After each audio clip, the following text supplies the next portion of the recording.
ये कहा गया है कि राम नाम की लूट है, लूट सको तो लूट।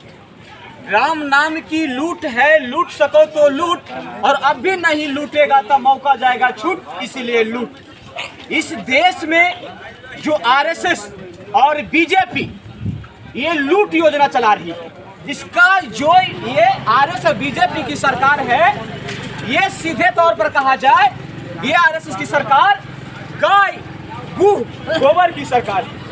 आदमी से बढ़िया ये गाय को दर्जा देता है। ये गोबर और गू पर विकास करके ये देश की तरक्की का विकास दिखाना चाहता है। हम पूछना चाहते हैं कि देश के प्रधानमंत्री जी, आपने इस देश के नौजवानों के साथ जो खिलवाड़ किया है, ये देश के नौजवान भरोसा और विश्वास करने लायक आप पे नहीं है। ये देश को बेचना चाहता है, और बेचना क्यों चाहता है, ये सीधी सरकार पर सरकार समझ चुकी है कि देश के तमाम जो कंपनियां हैं, चाहे रेलवे हो चाहे बैंकिंग हो, जो भी सेक्टर है, इसको बेचकर सरकार के माइंड में एक बात समझ में आ गया है कि जो भी लोकतंत्र के माध्यम से जो जीत कर आएंगे, उस बेच को, रेलवे को बेच देने के बाद जो पैसा आएगा वो विधायक को कीन के रख लिया जाएगा। यानी पैसा पर हाथ क्यों करना चाहते हैं और हर किसी को कीनना चाहते हैं, ये सरकार करना चाहती है। आप सोचिए, ये रेलवे को बेच दिया सरकार।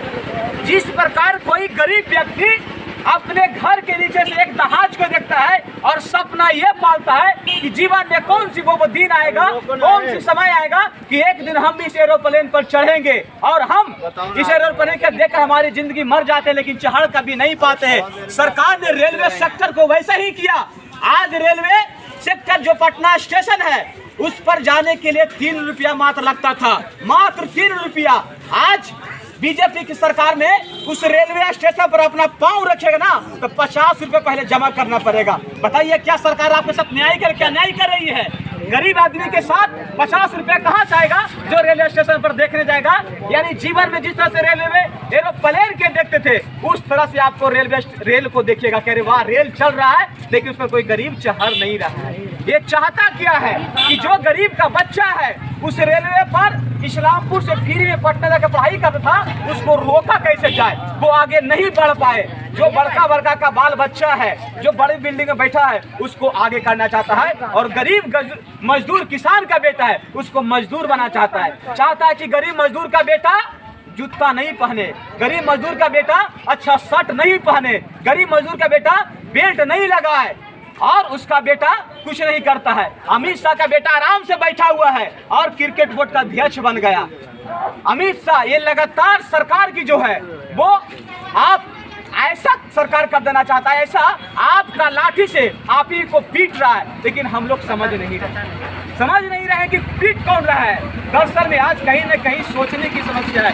बाबा भीमराव अम्बेडकर ने संविधान दिया था कि एक नदी में आदमी भी पानी पी सकता है, कुत्ता पी सकता है, जानवर पी सकता है, सबका समान का, चाहे अमीर हो चाहे गरीब हो, सबका एक ही वोट का अधिकार है। लेकिन ये सरकार साजिश के तहत लोगों को बांटने का प्रयास किया जा रहा है। जो अमीर लोग हैं उसको अमीर बनाते जा रहा है, और जो गरीब लोग हैं उसको गरीब बनाने के प्रयास है। इसलिए कल तक पुलिस वाला डंडा से मारता था कि नहीं ये गलत कर रहा है, आज बैंकिंग वाला रो रहा है, बैंकिंग वाला सोच रहा है, जो एरोप्लेन पर पढ़ाई कर चलता था वो व्यक्ति सोच रहा है, आज किसान सोच रहा है। एक वक्त आएगा कि जो डंडा से जो पुलिस लाठी चार्ज करता है ना, वह भी एक दिन रोड पर नजर आएगा, और उस दिन हम लोग बोलेंगे नहीं, क्योंकि ये सरकार साजिश के तहत सारे सेक्टर को बेच देना चाहता है, और बेच के जो पैसा आएगा उससे देश चलाना चाहता है। और बड़े बड़े अमेरिका हो चाहे जापान हो, ये हर से अपना बिजनेस कर लिया है। इस देश को बेच के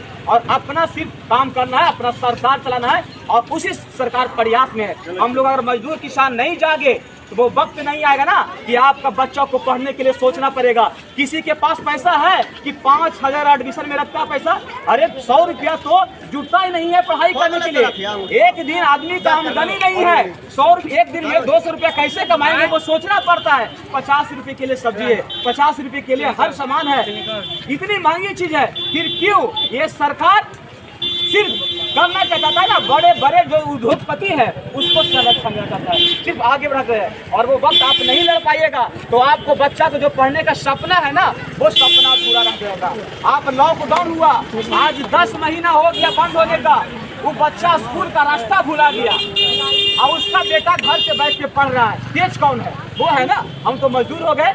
वो चाहता नहीं कि पढ़ने के लिए। सरकार जहां चाह रहा है कर कि फिर से कोरोना वायरस आ रहा है। कोरोना वायरस आया तो अमित शाह मर कैसे नहीं गया कोरोना वायरस से? अब कोरोना वायरस आया तो जितना हीरो हीरोइन को मर काहे नहीं गया? तो कोई मरा भी नहीं और सरकार सिर्फ लोगों को कि भीड़ इकट्ठा ना हो, लोगों को बात नहीं समझ में आए और इस साजिश के तहत लोगों को जहाँ इकट्ठा होता पुलिस डंडा से मारा करता नहीं, कोरोना वायरस है। ये कोरोना वायरस के आड़ में देश को बेचना चाहता है। अगर नहीं बेच पाएंगे, आप अपने बच्चों को नहीं समझाएंगे तो आपका बच्चा पढ़ लिख नहीं पाएगा, क्योंकि स्कूल जितना भी कर देना चाहता है ना, क्या पूरा पैसा दूसरा नहीं कर देगा।